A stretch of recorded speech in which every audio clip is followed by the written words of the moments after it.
Kinshasa, mesdames et messieurs, bienvenue dans votre bulletin d'information sur Mondico Télévision. À la une de l'actualité, prorogation de l'état des sièges en Ituri et au Nord Kivu. L'Assemblée nationale est convoquée en plénière ce mercredi pour en débattre. Les parlementaires ayant repris le chemin de l'hémicycle, le gouvernement n'a plus d'habilitation de proroger lui-même l'état des sièges. Le ministre d'État à la Justice et garde des Sceaux présentera à la représentation nationale des arguments à même susciter l'intérêt du Parlement à accorder une énième prorogation de l'état des sièges pour les provinces de l'Ituri et du Nord Kivu.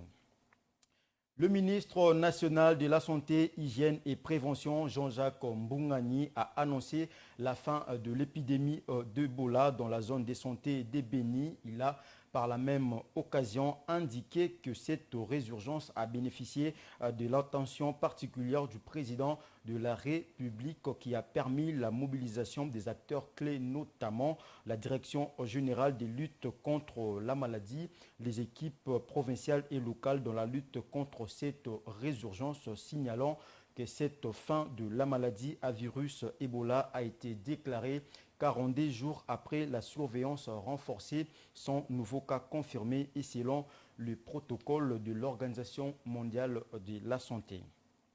À la une également, Vidi Chimanga a bénéficié le mardi 27 septembre de la liberté provisoire, rapporte des sources judiciaires. Vendredi dernier, la chambre du conseil du tribunal de paix de Kinshasa-Gombe avait décidé pourtant de le maintenir en détention provisoire pendant 15 jours. Ses avocats qui avaient directement fait appel ont donc eu gain de cause. C'est une mise en liberté provisoire.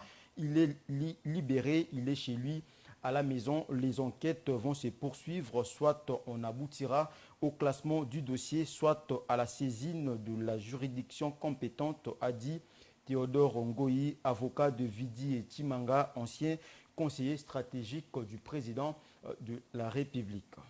Et puis, un incendie a ravagé depuis 3 heures du matin plus d'une dizaine d'ateliers de menuiserie au quartier d'Elvo, dans la commune de Ngalema à Kinshasa. Selon les témoins sur place, les causes du drame ne sont pas encore connues. Ces gros incendies a emporté les dépôts de meubles où sont entreposés des lits, des matelas, des chaises en bois. Quelques maisons qui sont aux alentours n'ont pas été épargnées. Vous allez suivre avec force et détail dans nos prochaines éditions. Fin complète de ce bulletin d'information. On se retrouve à 16 h pour le développement de tous ces titres. Dans l'entretemps, bonne suite des programmes sur Mondico Télévision.